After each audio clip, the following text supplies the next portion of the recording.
Hi-ho, Silver! Brace yourself as we gallop through the thrilling world of the Lone Ranger, a legendary radio show that echoed through the airwaves with the beat of hooves and the call of justice.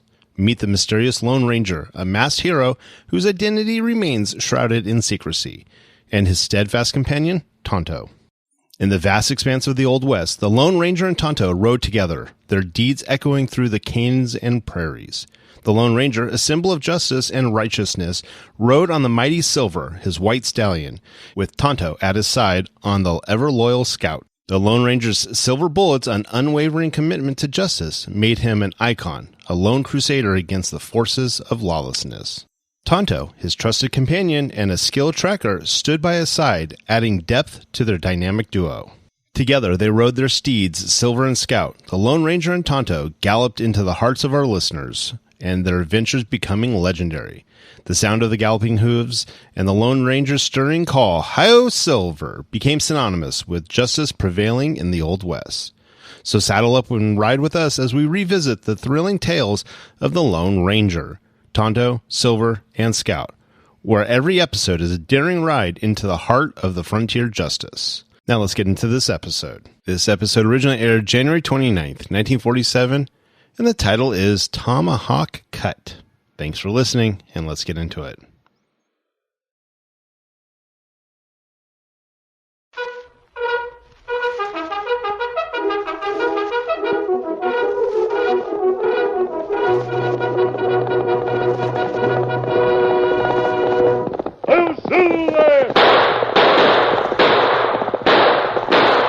Fiery horse with the speed of light, a cloud of dust, and a hearty hi-yo, Silver, the Lone Ranger.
With his faithful Indian companion Tonto, the daring and resourceful masked rider of the plains led the fight for law and order in the early western United States. Nowhere in the pages of history can one find a greater champion of justice. Return with us now to those thrilling days of yesteryear. From out of the past come the thundering hoofbeats of a great horse, Silver. The Lone Ranger rides again. Come on, Silver. Let's go, big fellow. I'll Silver. Ahoy!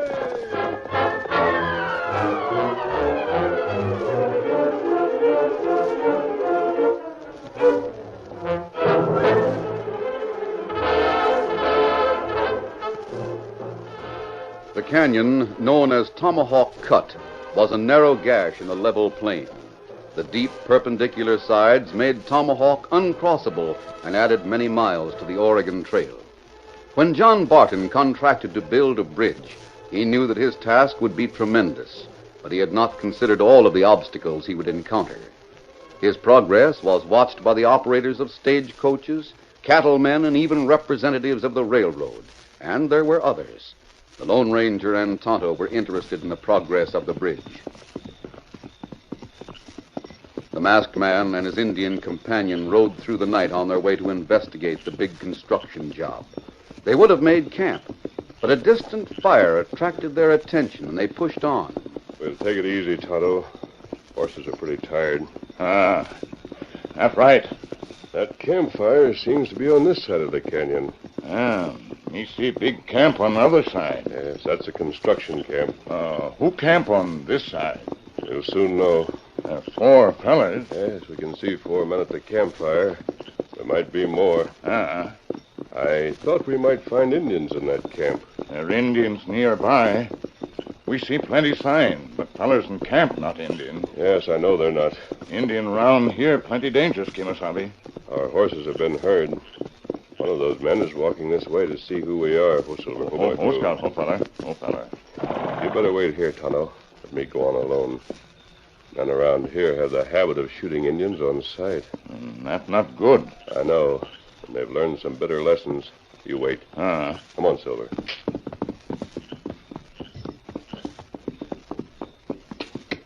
Come on, boy.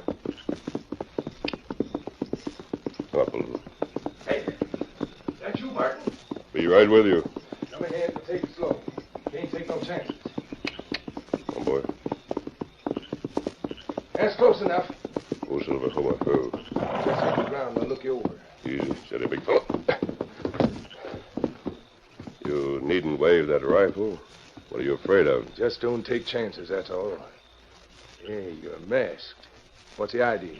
Men who don't want to be recognized generally wear a mask, don't they? Oh, I savvy. You don't like risks either. Well, to avoid risk when possible. Did you fetch the cash? For what? For what? For us, of course. We got to spend some money to get the Redskins riled up and raring for the warpath.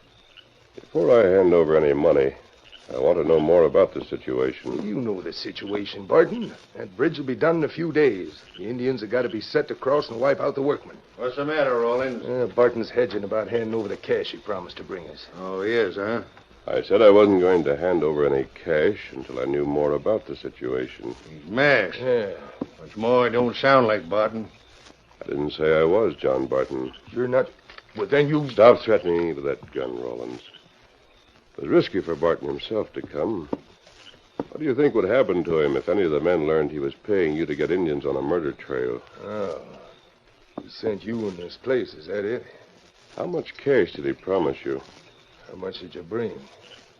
Before I answer questions or pass out money, I've got to know that you're the right man and be sure you're prepared to deliver the goods. And we aim to know who you are. That's a talk, Carlin. Let's take off that mask. Keep him covered. I'll see who he is. Don't try it. Oh, no? Stand where you are. Watch him, Rawlins. Now, don't go... Sorry. Go! Rawlins! Shoot him! Come on! Your mistake. Oh, no! We're coming! Shoot him! Get him! He smashed my rifle! And my gun! Big fella. Come on, Silver. Go! Let him out! Come on, Tonto. Get him up! Scout!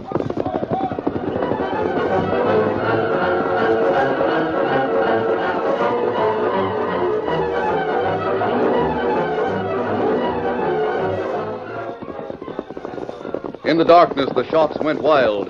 The Lone Ranger and Tonto, maintaining breathtaking speed, made good their escape. A short time later, they reined up abruptly. What happened, Kimasabi? Those men are waiting for John Barton, Tonto. Him fella who built bridge, huh? Yes. They're expecting to bring money for them. Oh. What them plans? They plan to use the money to arouse the Indians. The Indians are to attack the construction camp, massacre the men. Why them do that? The men just received pay for all their work. That payroll represents important money. You think Barton crooked? I can't believe it, but we're going to find out. We're going to the camp on the other side of the canyon. Oh, it's long way round canyon. You think maybe bridge ready to cross? We can't get across the bridge. There's a trail down one wall of Tomahawk cut and up the other. It's plenty dangerous. Indians have used it. That's right. And we can make it too. Come on. Get him up, Come on, Scout. Silver.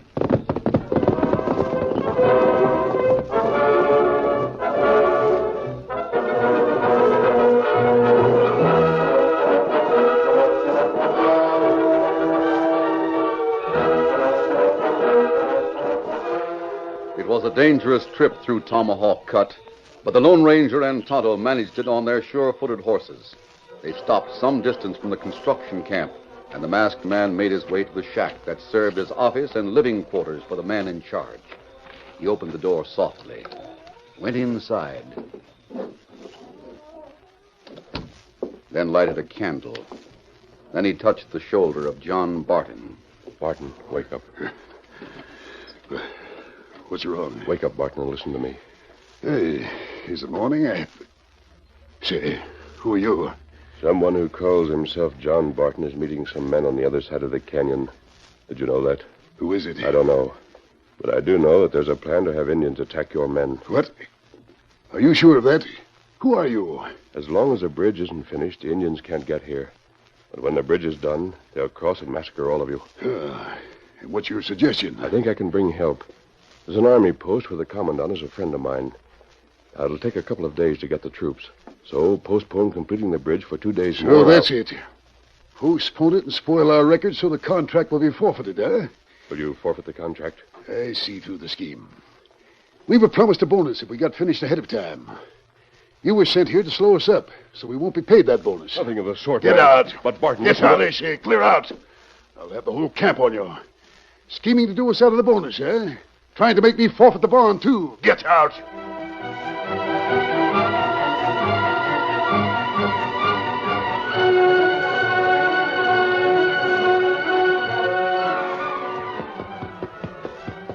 The Lone Ranger ran through the darkness before John Barton could rouse the rest of the camp. He hurried to a nearby clump of cottonwoods where Tonto was waiting with the horses. You see him, Kemosabe? Yes. John Barton was asleep in bed. And him not feller, not meet feller, not the side canyon. No, but someone's going to meet them with money. You not know him? No, and I can't take time to find out. Steady, Silver, while I cinch you up. Tonto, every second counts. Barton's trying to finish the bridge ahead of time to earn a bonus. He wouldn't listen when I tried to persuade him to give us time enough to bring soldiers from Fort Garson. It's a long way to fort. Yes, but I'm going to try to get there and back before the Indians can cross the finished bridge, easy fella. Meanwhile, you've got to do your best. And what me do? It'll be dangerous to show yourself, Tonto. Keep out of sight until the bridge is nearly ready to cross. But don't let the construction men put the final planks in place until I'm back with soldiers. Understand? Me savvy. And it's up to you, Tonto. Steady, big fella. Adios. Adios. Come on, Silver.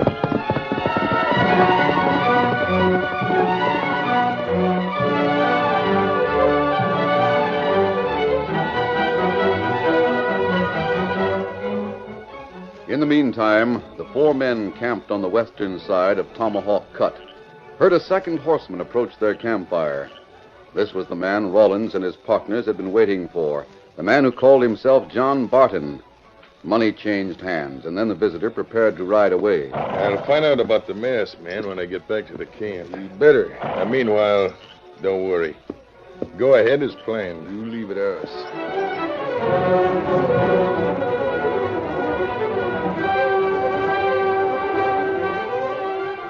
Rawlins, Carling, and the other 2 rode out at once to hand the money to Indian leaders. By daybreak, they were back in camp, and at noon, they were surprised when the one they knew as John Barton once more rode up to join them. What's the Sam here? What are you doing back here, Barton? Rollins, you and the others might just as well get the true facts. What do you mean? What? Yeah. My name's not John Barton. What? And why'd you say it was? Now, listen to me a minute. Last night you told me about a masked man who'd been here. What about him? I found out he'd called on the boss, who is John Barton. He told what your plans were. Why, That's all right. The boss didn't believe him. The masked man tried to persuade Barton to delay the completion of the bridge until troops could be brought from Fort Garson. Troops? Why, that'll spoil Soldiers everything. come here with sunk. After giving that money to the Indians. Shut up a minute and listen to me. Barton won't delay the job. He's too anxious to collect the bonus for finishing a couple of days ahead of time. Oh, good. He had us scared for a while. He thought the masked man had been sent by the outfit that's paying for the job to try and delay things so the bonus wouldn't have to be paid. Why did you come back here to tell us this? Yeah. If you're not John Barton, who are you? I'm the construction foreman. The right name is Joe Hardwick. Why'd you lie about your name? I'll tell you why, Rawlins. When I first contacted you, I didn't know whether you'd go into my scheme or not. So I told you I was John Barton. I figured you might let it be known that you was being propositioned. Mm-hmm. Whose cash is backing your scheme? My own cash. And I expect a big return on my investment. That sounds reasonable. You still ain't said why you come back. Well, Barton sent me over this side of the canyon to see if there was any sign of Indian trouble. Checking on the masked man's story, huh? Yeah. I'll go back and report that everything's quiet, and we'll go ahead and finish the bridge. Good. You ride 2 miles west of the top of the hill. Huh? What for? Look into the valley. You'll see that things are far from quiet. The Indians getting ready? Right. All we got to do is give the word and they'll cut loose. How soon do you think the bridge will be done? Not later than noon tomorrow. We'll have the Redskins ready. When you have them ready, keep an eye on the bridge. When the last plank's laid, the whole gang will celebrate by crossing to this side. And every one of the men will have his pockets full of pay. Those Indians will take care of the men in short order. Including John Barton himself. Remember that, Roland. Right. The Indians will take care of the men, and we'll take care of the cash. And if that masked man shows himself around here, we'll take care of him, too.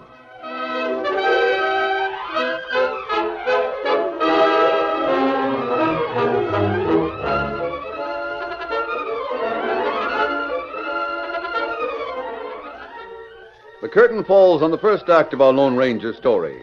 Before the next exciting scenes, please permit us to pause for just a few moments.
Now to continue our story. The Lone Ranger knew that every second counted if he hoped to get help from Fort Garson before John Barton and all the men who had helped build the bridge were massacred by Indians. One Silver! He had maintained a steady, ground-covering pace since long before dawn, pausing only to rest his great horse Silver. He rode through the sunset and the gathering twilight, and darkness found him still in the saddle until he reined up at Fort Garson. Oh, Silver, hold on. Whoa. Oh, who goes there? I come to see Colonel Grimes. Steady, big fella. Are you masked? Tell that to Colonel Grimes. Hand him this silver bullet. I'm sure it will identify me. Colonel's been transferred. Captain Martin's in command. Let me speak to him then. What's going on here? Oh, Captain Martin, sir. I heard my name. Who is this masked man? Captain, Colonel Grimes would know the meaning of the silver bullet I've just handed your guard. Now, let me see that. Well, I'm not Colonel Grimes, and the bullet means nothing to me. The engineers at Tomahawk Cut need help, sir. You come from there? Yes, there's Indian trouble. Indians. How did the trouble start? It hasn't started yet, but it will very soon. Well, if it hasn't started, why should it start? Because the Indians are being incited to massacre everyone who worked on the bridge. When the Indians have finished their work, the renegade whites leading them will take the money from the dead men. All the money they've earned for their work on the bridge, sir. Remove that mask. Sorry, I can't do that, Captain Martin. Will you believe what I've told you and send men? On several occasions, Colonel Grimes attacked the Indians and made trouble. For that, he's been transferred. My orders are emphatic. I cannot move until the Indians have attacked. They will attack as soon as the bridge is completed. Have they done so? Oh, no, sir. Then I don't The fight see... will probably be in progress by the time you get there, and it won't last long. I have my orders. As a soldier, I must obey them. In this country, there are situations that call for interpretation of orders. The lives of those men depend on you. I have no authority to change my orders. But, sir, Sentry, you don't... I want this man taken into custody. We'll see why he wears a mask. Yes, sir. You're under arrest. Oh, no, I'm not. Oh! That takes care of you. Stand back, sentry. Steady, big fella. As for you, Captain Martin, come here. Let me down. Let go of me. You're riding with me. Struggling won't help you, Captain. Let me down. You'll hang for this. Sentry! You tell your sergeant I'm taking the captain to Tomahawk Cut. Men, till there!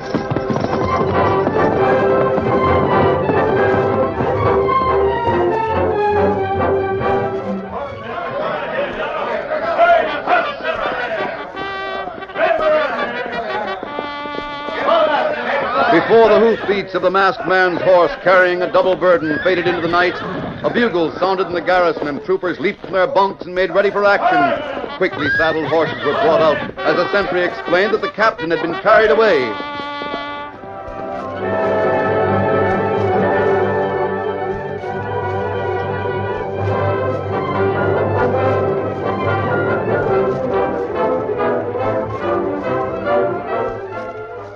In the meantime, an oil lamp burned in John Barton's office. Joe, the foreman, had returned from his all-day trip around the end of the canyon, and the contractor was interested in his report. So you didn't see any sign of redskin trouble, Joe? Nah, it's just like you said, Mr. Barton. That masked man was trying to make us lose a bonus. I'd rather lose our bonus than have our men killed. Hey, you needn't worry, boss. If the Indians were readying for trouble, I'd have seen signs of it. Good enough. You can put them into work at daybreak, just as planned. That's just what we'll do. And unless we run into unforeseen trouble, the bridge will be completed at noon.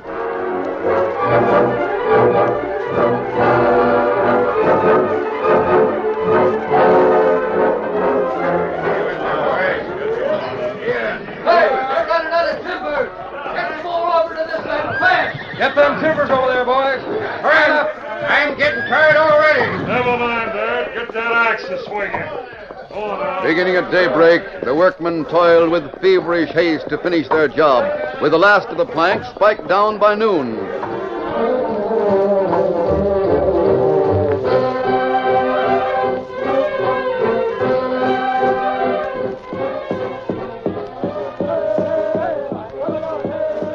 Meanwhile, beyond a hill on the far side of the canyon, the Indians danced to the throb of war drums for those who were about to cross the canyon.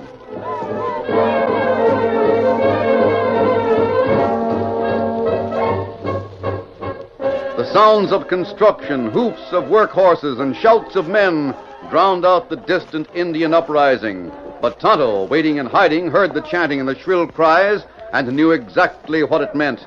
Unaware of the impending Indian attack, the men continued construction of the bridge without pause. Joe, just a minute. I want to talk to you. Don't delay things now, boss.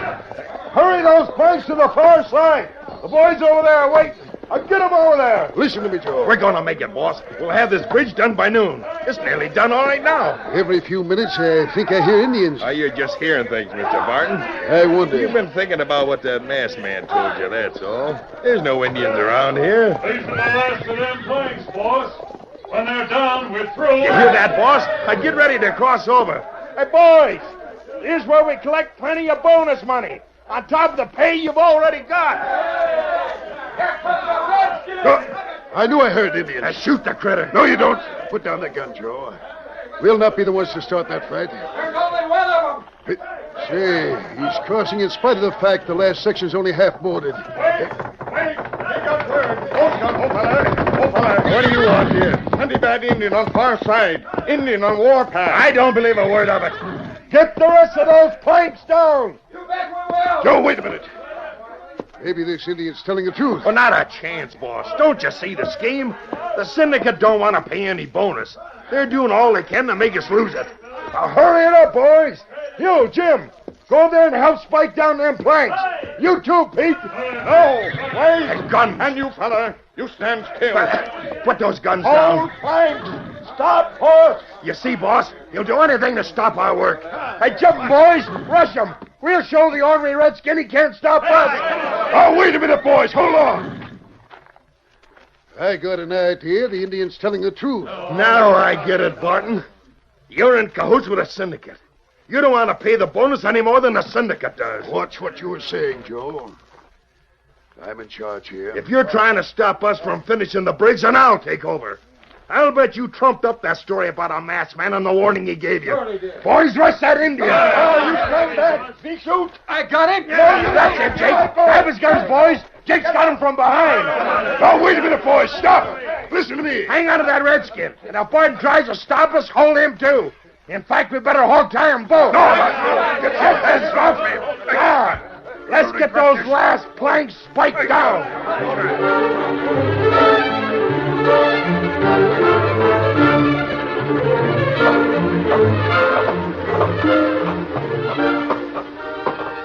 While some of the men held Tonto, the others rushed the final planks across the bridge and spiked them in place, despite all that Barton could say. There! The bridge is done! It's done, boys! You hear that? The bridge is done!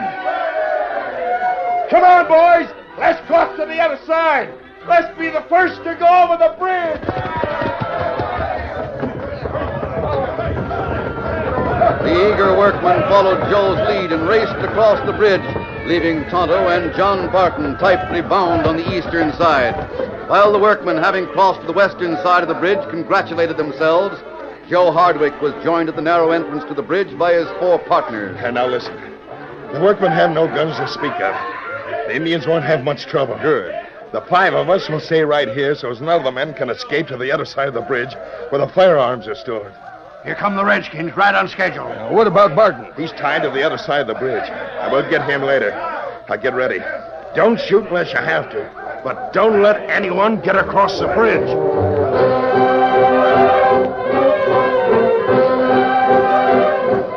The Indians came in fast. The workmen rushed to the bridge to cross for weapons, but found themselves blocked by Hardwick and 4 others. Joe! Let us over! Those redskins will get us! Joe, what's this mean? Get back and fight those Indians! Go on, get back or we'll shoot! Turn and fight! We got no guns! Then use sticks or bare fists! Joe, you dirty cook! You're working with them! We gotta fight as best we can! Come on, boys! 5 armed men cut off the bridge and cut off all hope of retreat for the trapped workmen. The Indians closed in, and it was a case of fight with bare hands or be shot by Joe and his companions. The fighting was hand to hand, sticks, fists, spades, and hammers against the Indian tomahawks and hatchets. This won't last long, boys! The double-crossing foreman didn't see the horsemen who came from the east. They charged toward the canyon and bridge in hot pursuit of a masked man who carried the captain on a white horse. Finally, Joe turned. He saw men in uniform riding hard. Troopers from Fort Garson, that masked man! The Lone Ranger came straight toward the bridge and crossed to the side where the fight was in progress. Get him! Stop him! Hardwick tried to fire, but the masked man shot first. Push over, whoa! Even as the great horse Silver halted, the Lone Ranger's guns were in action. Then the other horsemen crossed. Captain, there's the Indian fight. And here come your men. Take command. At the men!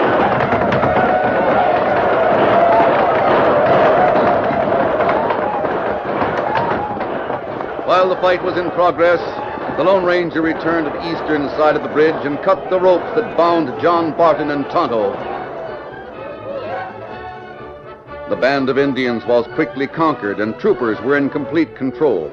Hardwick and the other 4 were in custody as Barton approached. Hardwick, you double-crosser. Now, Mr. Barton, wait. Joe, polecat. You wanted those redskins to massacre us. The Army wants you men for inciting Indians. Captain, if you hadn't come... I wouldn't have come, Barton, if that masked man hadn't abducted me.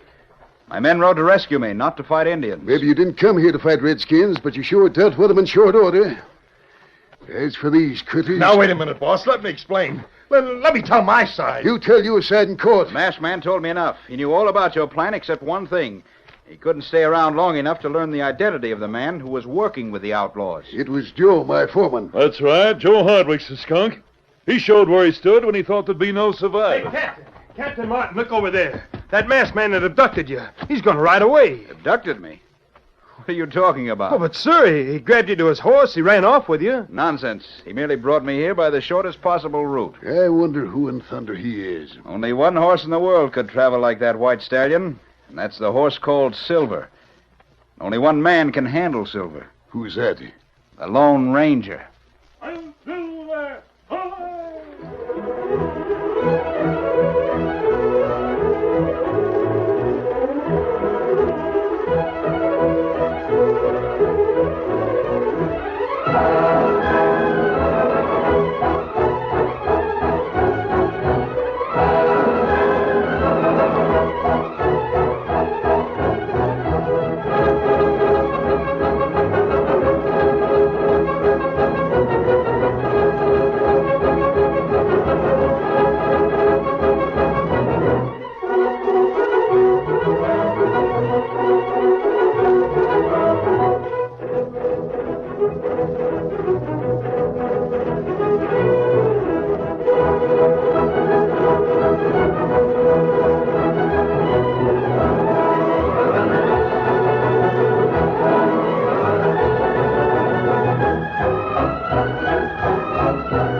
story you have just heard is a copyrighted feature of the Lone Ranger Incorporated.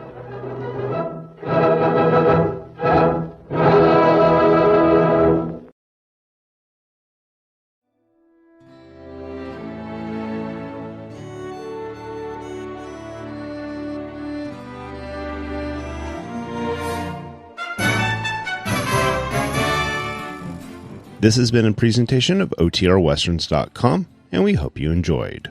Please take some time to like and rate our shows in your favorite podcast application. Follow us on Facebook by going to OTRWesterns.com/Facebook. Subscribe to our YouTube channel by going to OTRWesterns.com/YouTube. And send us an email, podcast@OTRWesterns.com. You can call and leave us a voicemail, 707-986-8739. This episode is copyright under the Attribution Non-Commercial Share-alike copyright. For more information, go to OTRWesterns.com/copyright. Have a great day, and thanks for listening.